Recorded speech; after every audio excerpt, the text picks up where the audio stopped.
Kinkaku-ji, which is one of the most iconic places in the entire country.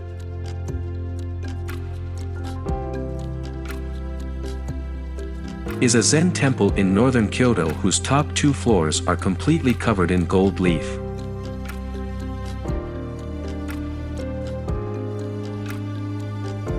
But you are not allowed inside the temple.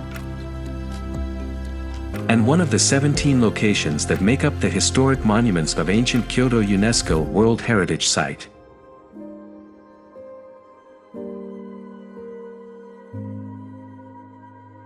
Now, I know what you're thinking. And yes, that is a gold phoenix on the top. Each level of the building was built in a different historical architecture style seen here. The Golden Pavilion is set in a Japanese strolling garden. Is an excellent example of Muromachi period garden design.